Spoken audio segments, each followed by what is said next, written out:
Blinded by thick fog, two fully loaded 747s race toward disaster. Get off! In 1977, the worst accident in aviation history killed nearly 600 people. It was a survival mode that kicked in, and it was just get out of that airplane. We're going. Blamed on pilot error in low visibility, the accident was a wake-up call. I think every airline pilot knew there was something here that probably had made this an accident waiting to happen. But now, 30 years later, near misses on runways continue to occur. Technology exists to warn controllers and pilots of impending collisions, but only a few airports have it. The government's top safety bureau warns that it may only be a matter of time before a major collision happens. We've been operating on luck. We can't continue to do that. Safety is not a lucky system. It's a system of science, analysis, and facts. Are we doomed to repeat history? Stand by for takeoff, I will call you. And we're still taxiing down the runway. What will it take to make our runways safer? There are lessons to be learned from the deadliest plane crash. Up next on Nova.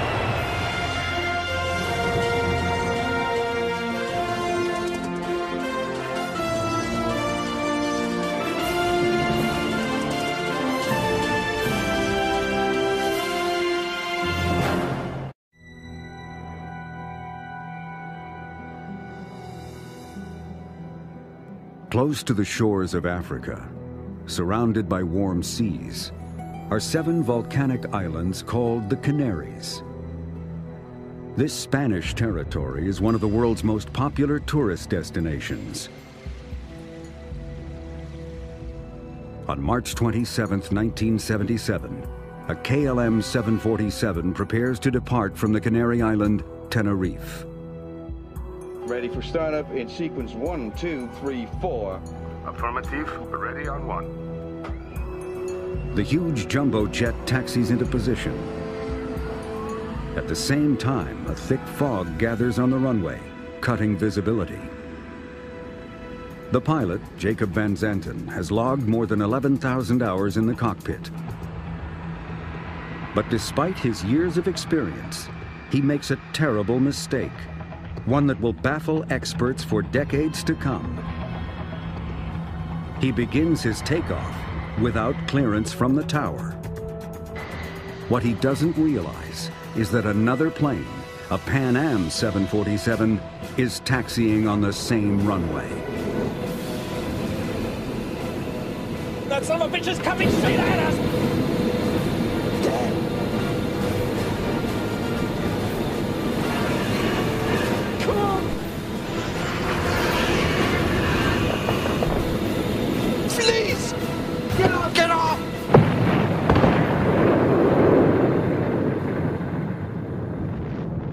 The crash and fire on the runway at Tenerife killed 583 people, making it the worst aviation accident in history.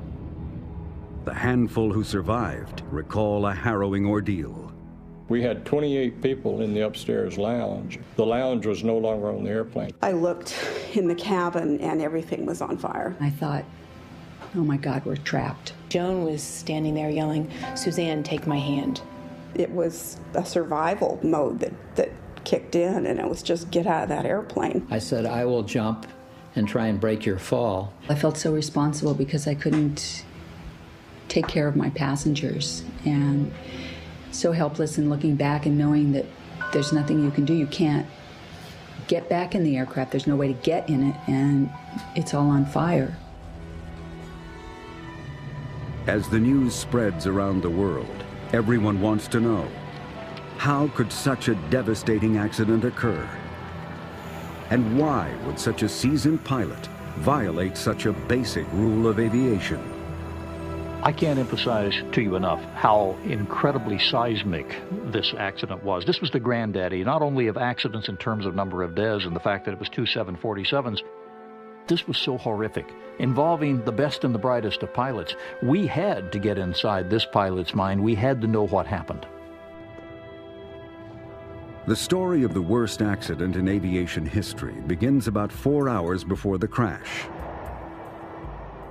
Two 747s are approaching Gando Airport on Grand Canary Island. A KLM flight from the Netherlands and a Pan Am flight out of Los Angeles. The American plane made a stop in New York, where it picked up a fresh crew. The cabin is nearly full, with 378 passengers and 13 flight attendants to look after them. I was on the flight with my best friend, Suzanne Donovan, and we used to bid flights together, and we could do that, and we would, because we enjoyed each other's company so much. On board the Dutch plane, 234 passengers and 14 crew, commanded by KLM's chief pilot, Captain Jacob Van Zanten. Jacob Van Zanten was the type of senior captain that all of us as airline pilots eventually wanted to be. I mean, this was the top of the food chain. This was a guy who was not only a family man, well-respected, well-loved at KLM. He was at the top of the management chain as a pilot. He was the head of safety. He was an individual who everybody at that airline looked up to. This is a fellow whose face was on most of the advertising about KLM all over the world. I mean, this was the best and the brightest. Van Zanten spends most of his time training other pilots, including the man in the next seat, Klaus Meurs. In fact, it was Van Zanten who issued Meurs his 747 certification. Of the 234 Dutch passengers, many are vacationing families, 52 children among them. 3 are not tourists, but rather tour guides who live in the Canaries and are now returning to their homes. I lived in Puerto de la Cruz. That's a small village in northwest of Tenerife. Yvonne was traveling with me. Walter was traveling with us. It was a very nice atmosphere on board and a very relaxed atmosphere. As the two planes near Las Palmas, a drama begins to unfold at Gando Airport, when an anonymous caller warns that a bomb has been placed in the terminal. Though the Canaries lie off the coast of Africa, they are Spanish territory. The bomb threat was the work of separatists waging a violent campaign for independence. As luck would have it, the terrorists chose this moment to act.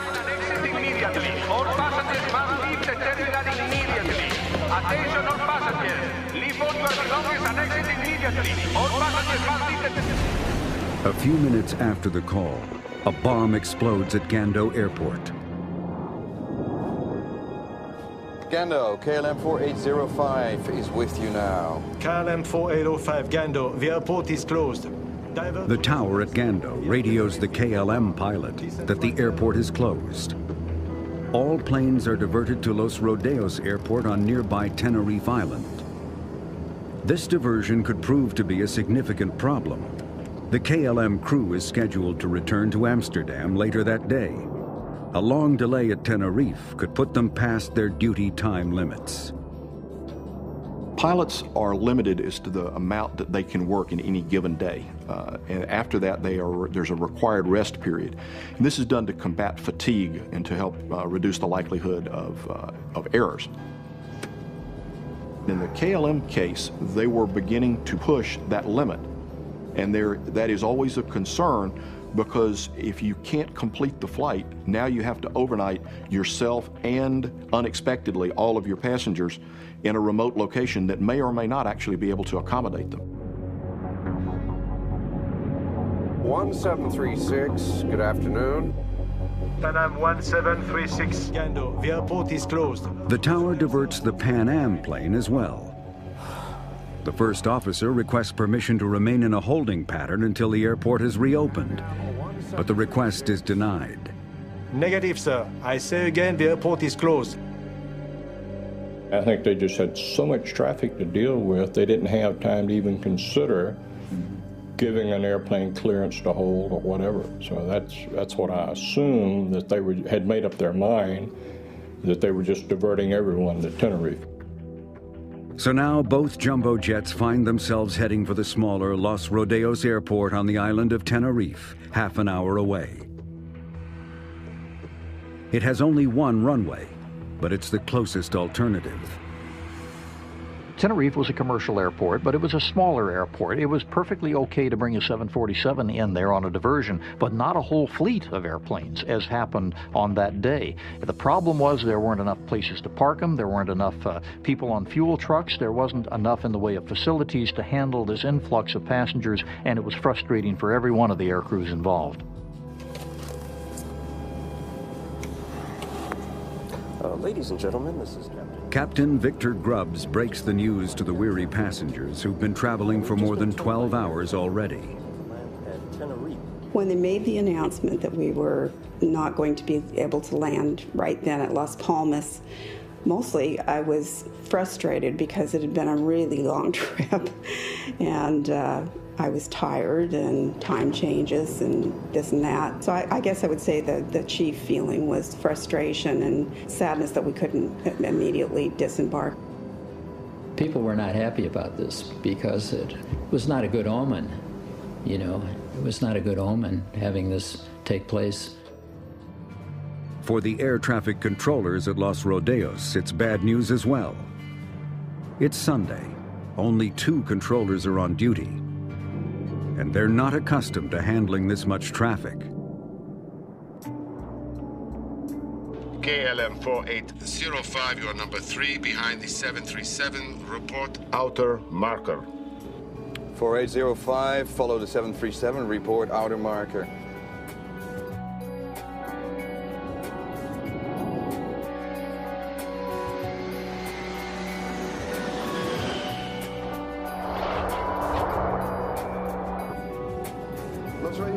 KLM 480. After landing, the KLM pilot allows the passengers to deplane to wait out the delay. Soon, the small terminal becomes overwhelmed by the influx of unexpected visitors. And now the Pan Am plane, ferrying hundreds more, arrives.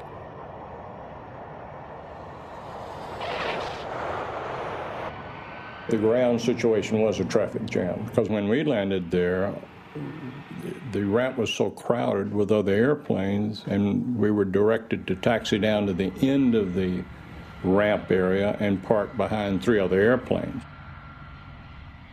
Every new plane that arrives takes up more of the limited parking space. Soon all the taxiways are blocked.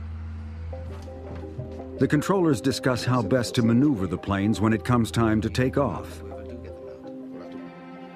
Their plan calls for the 2 jumbo jets to drive onto the runway, taxi to the opposite end, turn around and go. It's a slow and cumbersome procedure, but they have no choice. Back taxiing is done all the time. There's nothing particularly unsafe, difficult, or strange about it. Where there are taxiway problems and you need to use the runway to position an airplane, that's the normal way to do it. While they plan, a new problem develops. The weather begins to deteriorate. Clouds roll in. I'm worried we're going to get caught by this fog.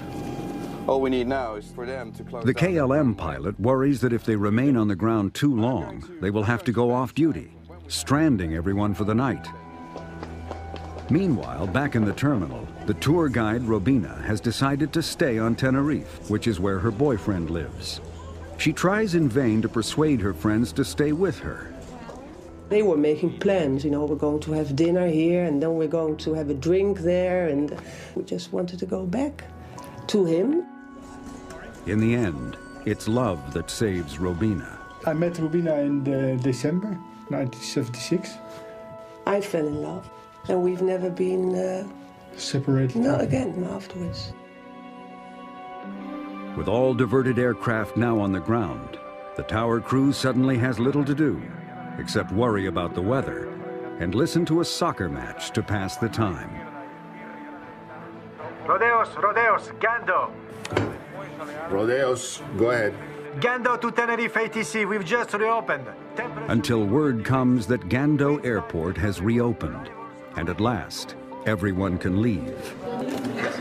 Ladies and gentlemen, may I have your attention, please? Gando Airport has reopened. Your flights will be reporting short. Please make your way back to the gate as quickly as possible when your flight is called. We thank you for your attention. Para el embarque Boarding was very complicated because when the passengers were called for their flights, they were scattered throughout the airport, in the cafeteria or buying souvenirs. We had to go around the map, and in fact, some passengers never did board the aircraft. While the KLM waits for its passengers to reboard, the crew decides to refuel. This seemingly routine decision will have catastrophic consequences. As you add fuel to an airplane, even the size of a 747, you increase the amount of speed necessary for what we call V1 and rotate, in other words, to lift it off the runway. You increase the landing and takeoff distance by a certain amount. These are all very easily calculated figures, and of course you look at that before you make the decision as a captain on whether or not to refuel at a particular location. In order to keep the weight down at takeoff, the normal practice is to take on only the amount of fuel required. But the Dutch captain takes on 55 tons, enough to get him not just to Las Palmas, but all the way back to Amsterdam.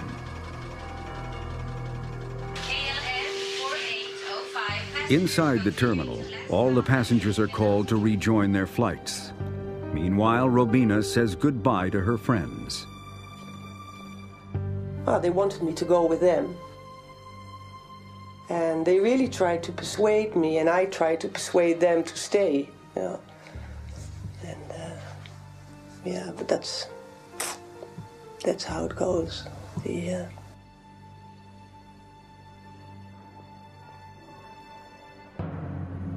temperature is 14 and falling. The controllers are now racing against the worsening weather. But some planes can't move. The Pan Am plane is stuck behind the KLM, which is still refueling. 736, there's a delay for you. The KLM in front of you is refueling. So the first and second officers decide to go outside to see if there's room to taxi around the other jet. The engineer and I went out underneath the right wing and basically stepped off the distance between our wingtip and the KLM 747's wingtip, and we were 12 feet short of being able to taxi easily around the airplane. For the KLM, another delay. 2 children have wandered off, and the parents have gone to look for them. The flight attendants ask the runway coordinator to find the missing family. When he locates them, he takes them back to the plane. But time has been lost, and the weather is getting worse. I'll never forget that. If I hadn't found them, they'd be alive today. Fortunately for Robina, she wasn't missed by the KLM crew.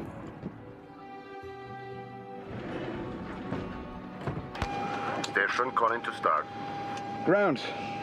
KLM 4805 is ready for startup. 4805, clear to start. The KLM pilots start their engines one by one and prepare to go back out onto the runway for takeoff. But the fog is closing in. As the clouds roll over the runway, visibility drops from 10 kilometers down to 3 in just a few minutes. Approach 4805 requires backtrack on runway 12 for takeoff on 30. Taxi straight ahead to end of runway and make a backtrack. Roger, make a backtrack. 4805 is now on the runway.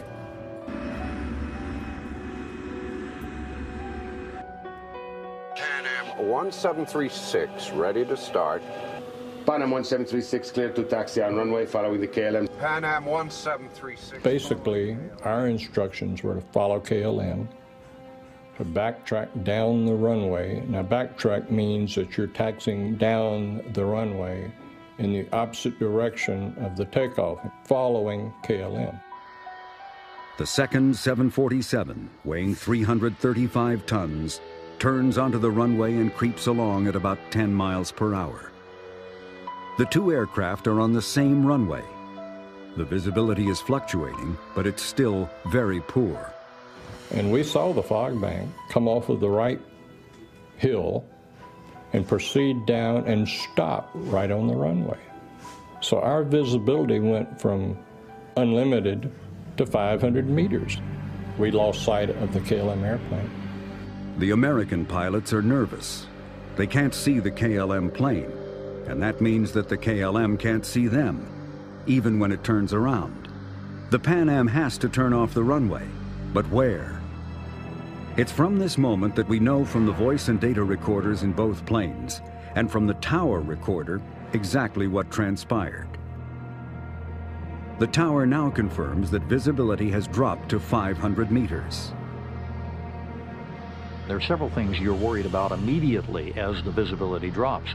Remember, your eye to runway height is over 40 feet in a 747, and you can have a fog so thick you can't even see the runway right in front of you.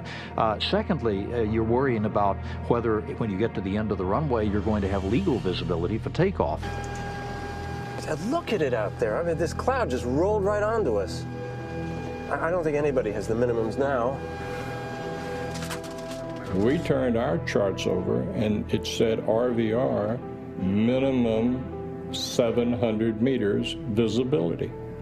So we assumed that with that, he'd just given us 500 meters, we couldn't take off. Pan Am 1736. Pan Am 1736, approach. We were also instructed to taxi down the runway, is that correct? Affirmative. Taxi into the runway. And leave the runway third to your left. Third to the left, okay. Third, you said? Three. Third to your left. I thought he said leave the first. runway third to your left. Third to your left. Left turn. Unfamiliar with the airport, the Pan Am pilots search for their turnoff. Their confusion arises from the fact that the third exit, Charlie 3, requires making a very sharp turn, which would point them in the wrong direction down the taxiway. To reach the end of the runway, the next exit, Charlie 4, with a 45-degree angle, seems to make better sense. Would you confirm that you want Pan Am 1736 to turn left at the third intersection? The third one, sir.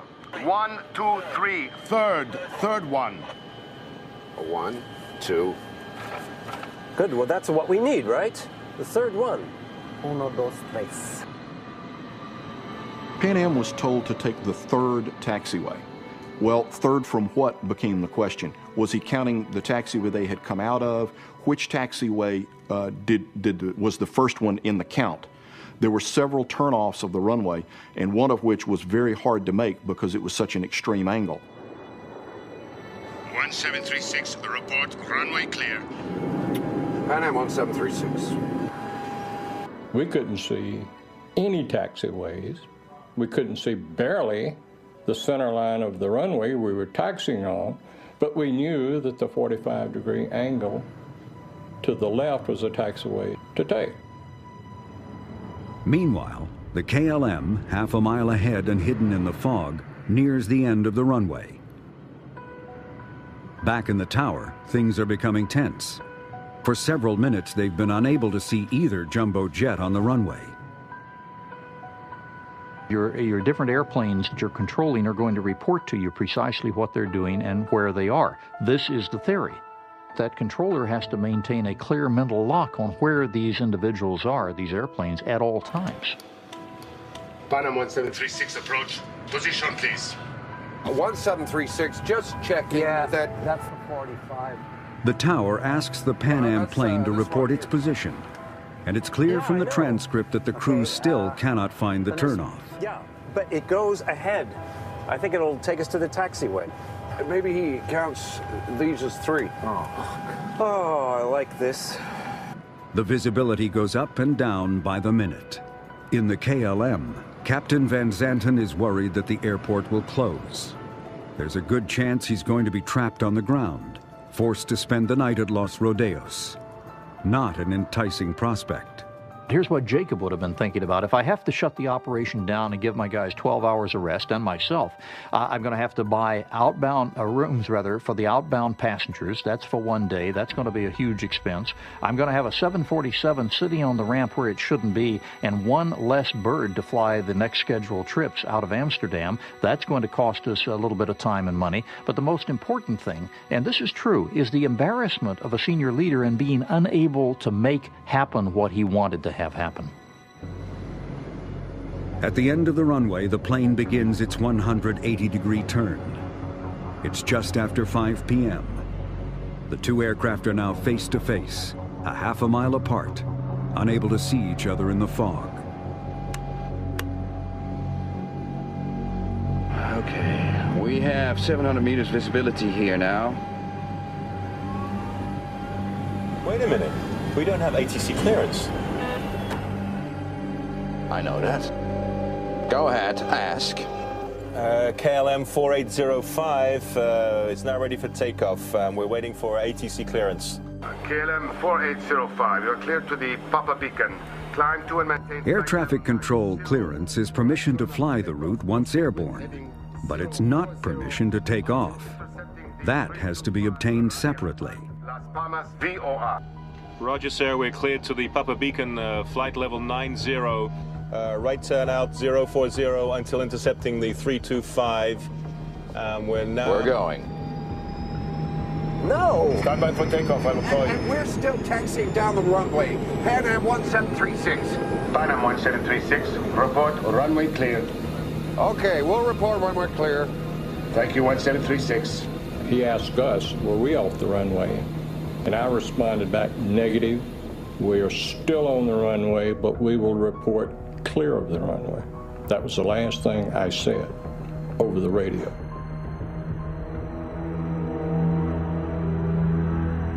We were only taxiing at 3 miles an hour. Nothing in my mind would have even given me the thought that he was taking off.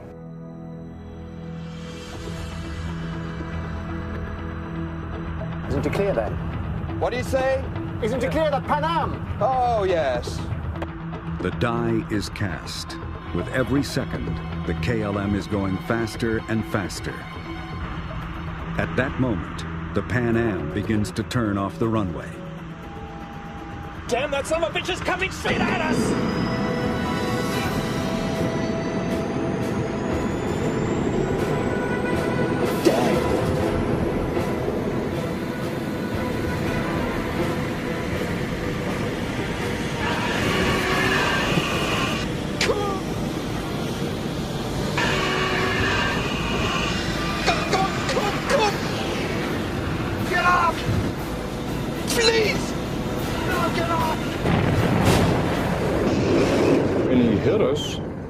I didn't think he'd done us that much damage because the airplane very quickly shuddered. The first thing was this huge, loud noise, and the only thing I could liken it to is if each molecule of air exploded. That's the way I thought of it afterwards. It just was so loud. At first, I thought they had gotten to us the bomb, and it came up and slammed down. The lights went out, and flames came through. The minute I opened my eyes, I looked in the cabin and everything was on fire.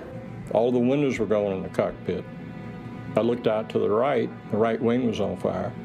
I looked back to the left. We had 28 people in the upstairs lounge. The lounge was no longer on the airplane. It was just a big hole there. And I could see all the way to the tail of the airplane, just like someone had taken a big knife and cut the top off. I was staring at the door, and I yelled, "Unfasten your seatbelts, remove your shoes, leave everything, come this way." And as I stared at the door, a jagged hole seemed to open up in the roof over the door. And the next thing I knew, I was outside that. I don't know how I got out there. Joan was standing there yelling, "Suzanne, take my hand." And I was standing above the level of the door on fuselage rubble pieces. And I leaned down and said to Suzanne, "Give me your hand." I lost Joan's hand very quickly, so I jumped. And it seemed like the leap from a second-story building. The captain, he elected to jump down in the first-class section of the airplane. And when he hit the first-class floor, the floor collapsed and he fell on down into the cargo area. I immediately thought it was total destruction. It never dawned on me that I would make it. But I thought, hey, do something. Don't just sit there, do something. I just went over the seat backs, and I'm not that athletic really, but I went over 3 rows of seats. One man was sitting there looking like I need help, but I couldn't help him. When KLM hit us, all communication stopped. The tower called and couldn't get any response from either the KLM or ourselves. There was an airplane in the holding pattern right above Tenerife. Called the tower and said, "I see smoke and wreckage on your runway." Rodeos approach Sterling 105. We're downwind from runway 30 and something's glowing on the field. Looks like a fire. Come on, come on! He hits the emergency warning. After KLM hit us, he went on down the runway and hit on the runway 1,500 feet down, closer to the tower. So when the fire truck and the ambulance came out, they got to him first. After the initial impact, the KLM continues flying for another 150 meters before slamming into the ground. The 55 tons of fuel the Dutch plane had taken on creates a massive fireball that seals the fate of everyone on board. Not one person survives. Fire crews don't immediately realize that there is another plane hidden in the fog. No one came to us for quite a while. As a matter of fact, I remember thinking, I wonder why somebody hasn't gotten out here to help us. For 20 long minutes, the Pan Am passengers are left to fend for themselves. The entire left wing of the airplane was covered with passengers. And it turned out there were probably 45 to 50 passengers out on that wing. I've never asked anybody how high the wing is from the ground on a 747, but it looks to be a very long ways. And I cut open my head and fractured my foot. My wife jumped after me, and she said, "I cannot walk." And I dragged her on her side for probably a block and a half away from the plane. The motors were going full tilt, and I didn't want to get over where the motors were, so I sat down by the body of the plane. I had no comprehension at that moment that I would be jumping off the wing and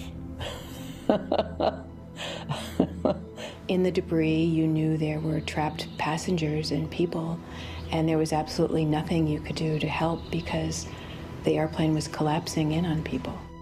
When I got out on the ground, I could hear people screaming and yelling and all. Within about 5 minutes, you heard absolutely nothing. There was no noise at all, just the airplane burning. I asked one of our medical directors later on what he calls that, and he said that when you have a fire that hot and that much of a fire, it consumes all of the oxygen in there and people basically suffocate. And I thought if we could just walk around to the other side of the plane, we would find all of the passengers and our other fellow crew members, which of course wasn't the case. My husband was sitting to my right, and I undid his seatbelt and kind of pushed him out of his seat to get him moving. And we headed for the door, and it was engulfed in flames, and there was no way to exit that way. I looked over, and at some point, someone had opened the other door, which was amazing to me. And I just yelled over here and headed toward the door on the other side, which was, again, the wing door. In her haste to get out of the burning plane, Karen becomes separated from her husband. He dies in the flames.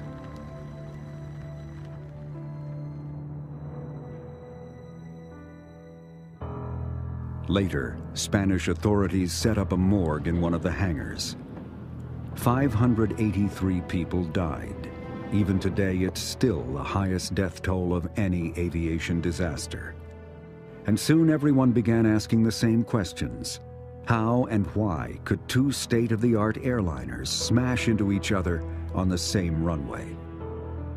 After doing accident investigations for something over 20 years, I've never seen an accident that didn't have several pieces in this chain that had to come up just the way that they did for the accident to occur. And this is one of those cases. Investigators from the US, the Netherlands, and Spain slowly pieced together the improbable chain of coincidences, bad luck, and questionable judgment that led to the accident. They recognized that the bomb the overcrowded airport, and the bad weather were all unavoidable. The investigators agreed that pilot error was the cause of the accident, but the teams disagreed about how to apportion blame.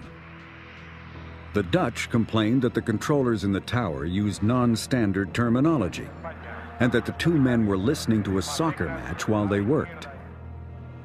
But the Dutch saved their strongest criticism for the Pan Am pilots who failed to turn off at the third exit due to confusion and fog. But is that considered pilot error?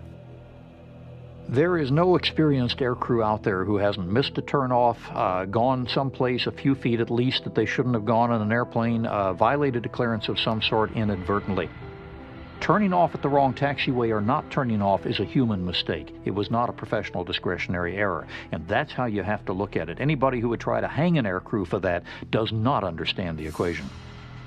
The Spanish and American investigators acknowledged that the Pan Am mistake played a role, but they held that the main fault lay with the KLM crew, because there was one undeniable fact. We're going.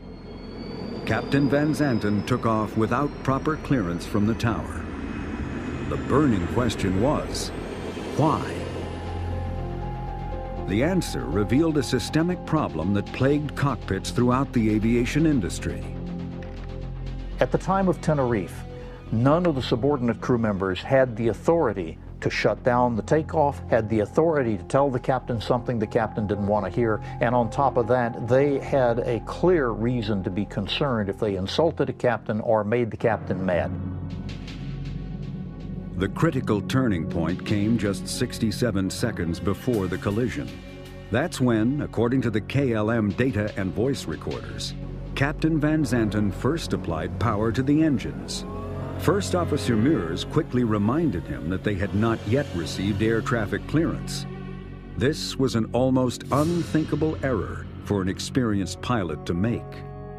One of the things that Jacob Van Zanten and any senior leader in that position would have felt is just absolute internal horror at the fact that he just made an attempt to start a takeoff roll without a clearance.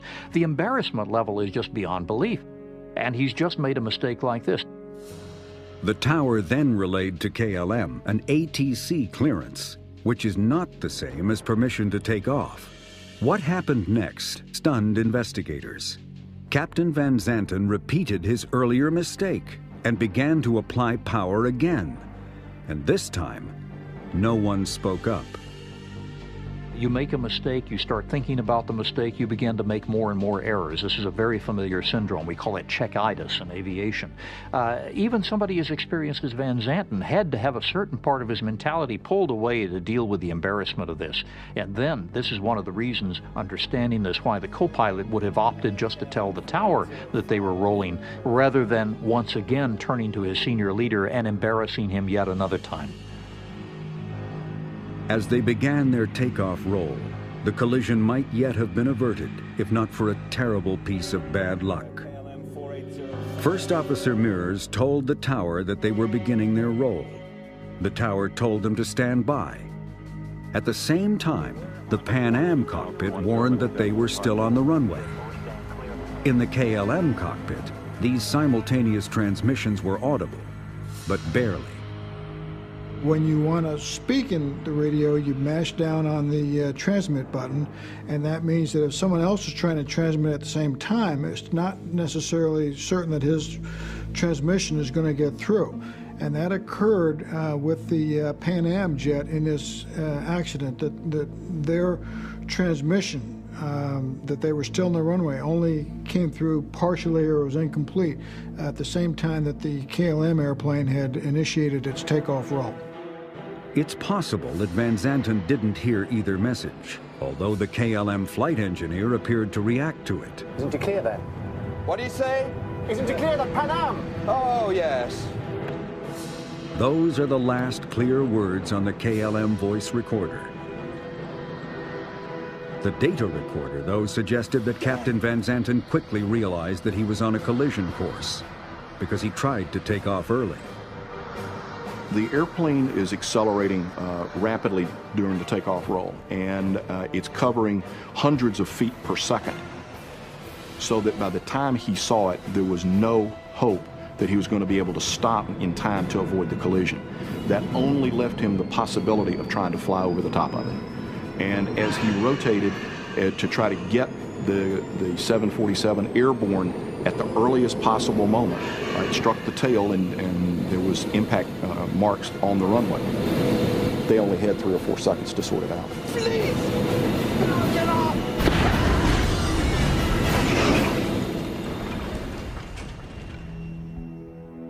Ultimately, the reason that KLM aircraft began rolling down that fog-shrouded runway was because this was a team, but it wasn't allowed to operate like a team. So one man made a mistake, and that mistake stuck.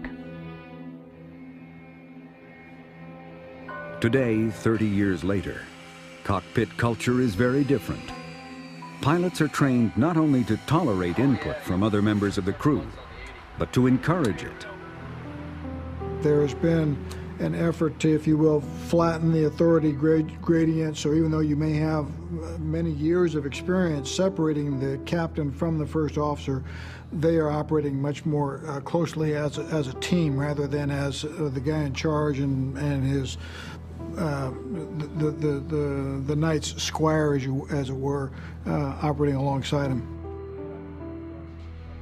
But despite extensive training and heightened awareness, runway incursions, defined as any vehicle on a runway when it shouldn't be, occur in the U.S. with surprising regularity. We're seeing something like 325 of them a year. That's too many. The possibilities are too great for a collision, for an accident, where many deaths could be a result. Of these, as many as 25 each year are considered extremely serious. An almost exact repeat of Tenerife took place in 1999 at Chicago's O'Hare Airport. The National Transportation Safety Board produced this forensic animation, which shows a Korea Air 747 being forced to climb over a China Air 747 that had blundered onto the runway. The two planes missed each other by only 80 feet. And another, even more recently in 2005 in Boston, an air traffic controller cleared a U.S. Airways jet for takeoff. But at the same time, another controller cleared an Aer Lingus flight to take off on a crossing runway. At the last minute, the U.S. Airways co-pilot spotted the other plane and warned the captain, who delayed his takeoff as long as he could, allowing the Aer Lingus to slip overhead. Had the co-pilot not felt free to speak up, hundreds of people could have died. Airlines today extensively train pilots in simulators, not only to perform emergency maneuvers, but to condition behavior as well.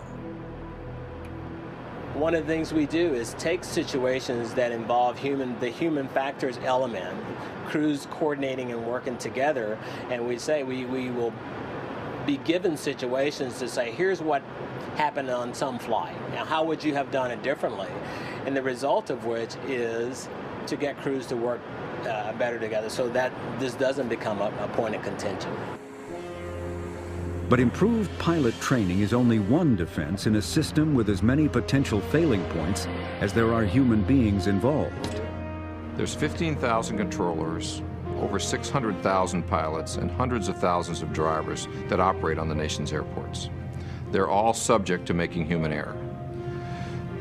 We'd like to take technology to a level that we can use technology to reduce the possibility of human error, or if an error is made, catch that error before it becomes a catastrophe.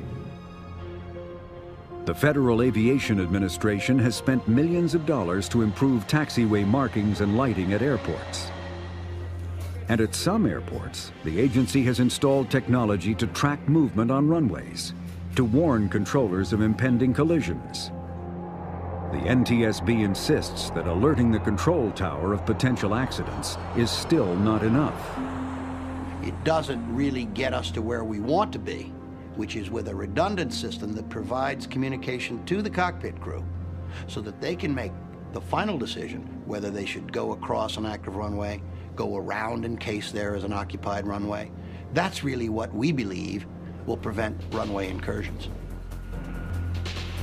Because of those concerns, the FAA is now experimenting with an improved system that warns pilots directly of possible runway conflicts. Embedded in one runway at Dallas-Fort Worth Airport, sets of bright red signals act as a kind of smart traffic light for aircraft. When a runway is in use, the airport's movement tracking system automatically switches on red holding lights to warn taxiing pilots not to cross onto the active strip. The Dallas experiment seems to demonstrate that the technology exists to prevent another Tenerife. The FAA is still evaluating the program. Meanwhile, fewer than 10% of the nation's increasingly crowded airports have any kind of movement detection system at all. And the NTSB has warned the FAA that the yearly number of incursions is simply too high. Too long are we dealing with issues like 325 runway incursions a year. We must begin the process of bringing those numbers down. We've been lucky too long. I don't believe our luck can hold out. Today, the accident at Tenerife remains a stark reminder of what's at stake every time an airliner pushes back from the terminal. As for those who survived, each has struggled to bear the burden of that terrible day in his or her own way. Friends that travel, I tell them, make sure you know where your exit is, make sure you read all that stuff, know how to get out of the airplane. I mean, those are important things. The loss of my husband had a tremendous impact on my life, on my son's lives, on my extended family's lives. It was huge. Well, after the crash, I decided to start a family. I thought maybe I will stay home and have children. I thought, you know, my friends have died, and if I let myself sit in this little apartment, it's going to be as if I'm curled up and died, and that's not fair to them. I can honor them best by living a life, a full life, and not being afraid.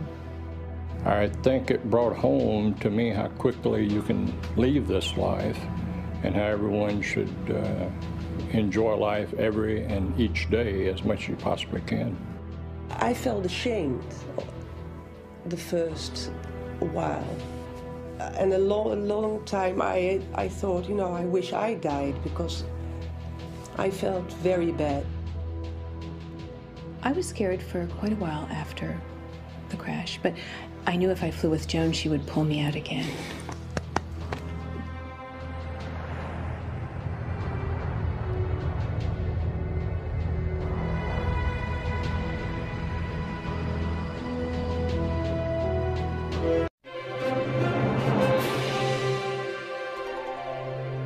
Just how risky is flying today?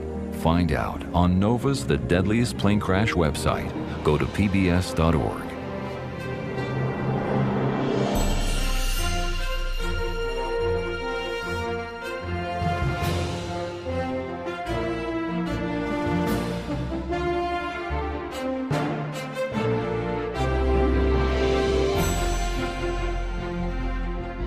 To order this show or any other NOVA program for $19.95 plus shipping and handling, call WGBH Boston Video at 1-800-255-9424.